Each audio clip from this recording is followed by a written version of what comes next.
Hører vi noget? Jeg kan ikke komme igennem til centralen. Vi må tilbage på kasernen. Hvad står der? Det er noget forfærdeligt kaudervælsk. Men det ser ud som om, at det tyske militær allerede er i landet. Hvad med herren? Kæmper de ikke? Ifølge det her, så forhandler tyskerne med regeringen, så måske foregår det uden kamphandlinger. Det kan da ikke være rigtigt. Nej. Duncan!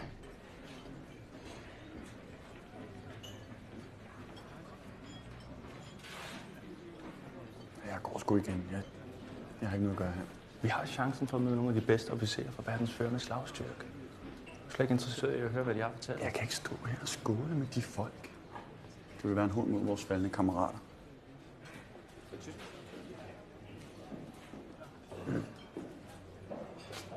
Godt!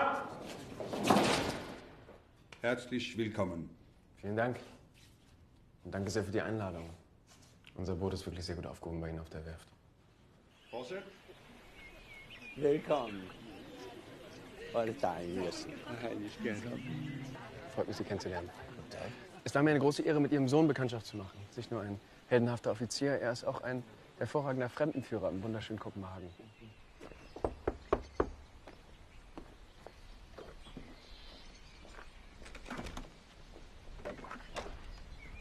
Goddag. Goddag.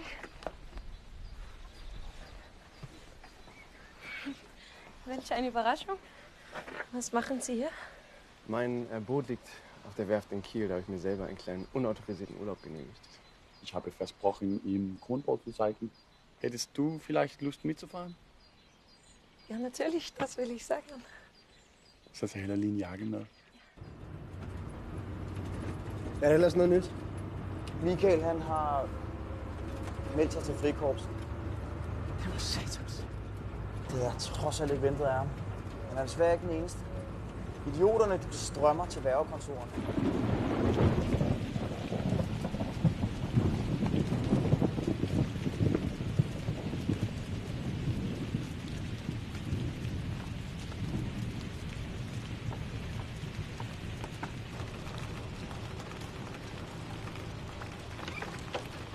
Værsgo. Tak, mor.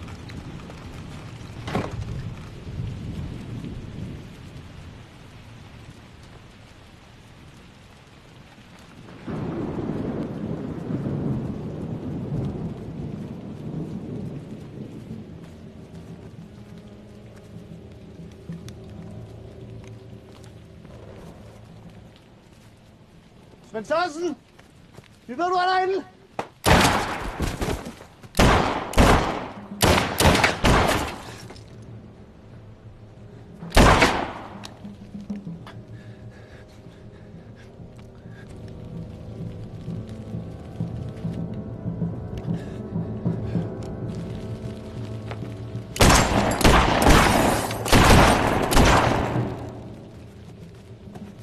Hvad er der sket? Gå tilbage til huset! Hvad har de gjort med Svend? Hør det ikke, hvad jeg sagde! Gå tilbage til huset!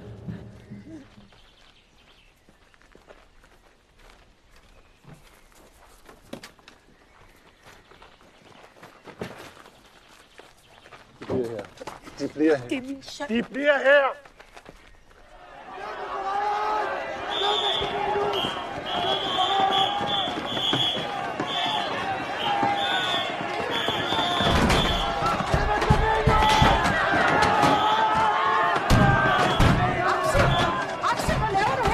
Tale med dig. Jeg har fundet en mappe med nogle papirer, som Svend havde gemt i redskabsskuret. Hvad er det for nogle papirer? Aner det ikke. Det er skrevet i kode. Mød mig i morgen i Grønbiografen kl. 3. Tag det med.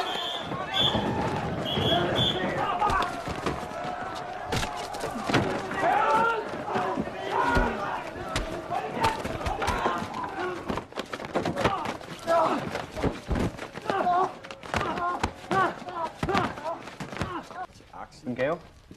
Nej, tak. Ej, Axel. Min samvittighed forbyder mig at modtage gaver fra værnemagten. Men du må gerne gemme en eftersøgt voldsmand ude i skuret og spille helt på andres bekostning. Så skal du tale om Svend, dit nazisvin! Nej! Karl! Karl! Stop! Så. Karl! Michael! Michael! Slip på mig! Slip mig!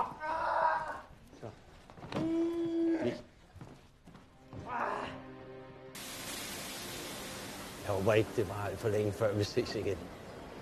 Nej, nu skal vi lige knække nakken på de røde først. Det håber vi.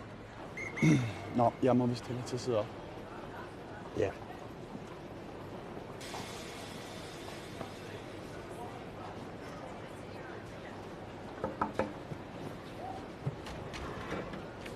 Husk at skrive, ikke, hvornår du kommer næste gang, så vi kan mødes. Jeg er ude i byen et sted. Indtil videre, ikke? Jeg har købt en lille julegave til dig fra os. Tak.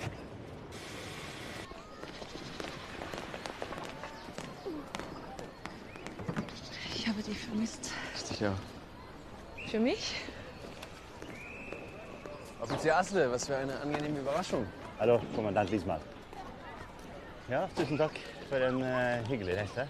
Selv tak, det var en fornøjelse.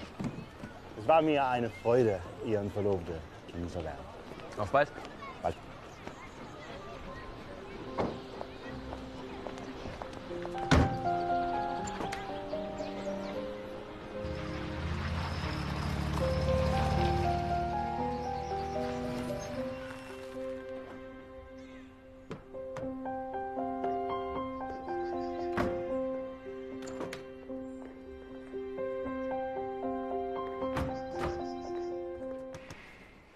Sag, dass du krank geworden bist. Das geht leider nicht.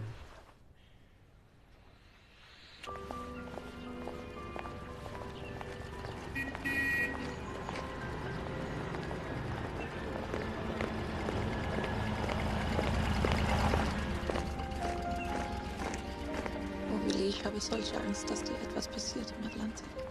Es wird alles gut.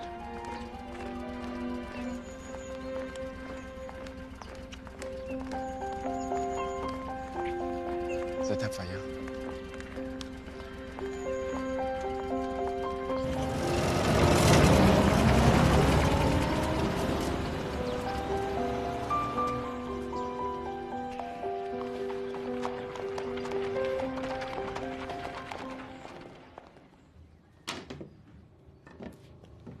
Den her vej. Så tænder I hver jeres. Nu!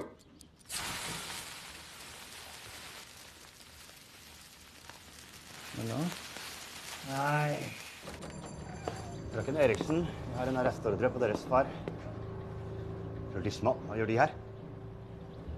Hvad vil de? Vi er her for å hente Bjørn Eriksen. Gjennomsøk huset og finne han. Nej, der må være tale om en misforståelse. Herr Eriksen, han er gammel og syg. Vi har våre ordre, og dem følger vi. De bør komme dem hjem fra Lisma. Nej, jeg arbejder her. Jeg kan gå og sælge.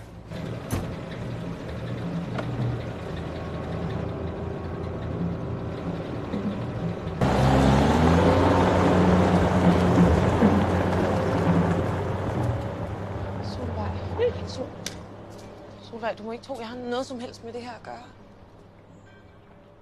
Frau Lismol? Er det navnet ditt?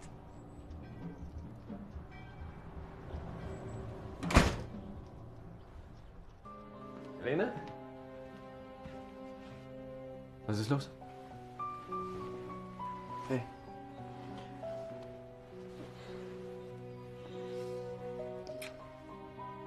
Sie haben den alten Eriksen erschossen. Eriksen? Solvej glaubte, ich hätte etwas damit zu tun.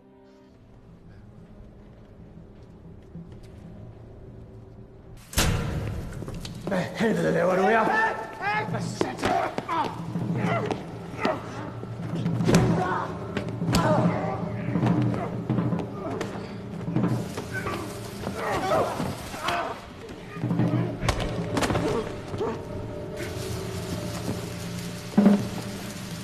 Hjælp mig lige! Det har med os! For fanden kommer I ikke?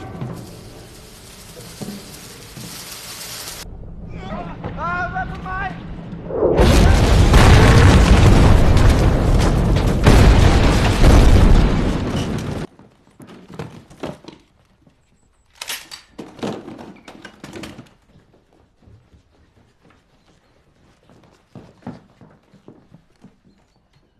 Så vil du ikke gå op og tale med far? Han er dybt fortvivlet. Vi har talt med hinanden. Du kan nå at sige undskyld, Jeg fortryder ikke noget. men du risikerer at blive sendt til Tyskland. Mor. Jeg har tænkt over, hvad jeg gør.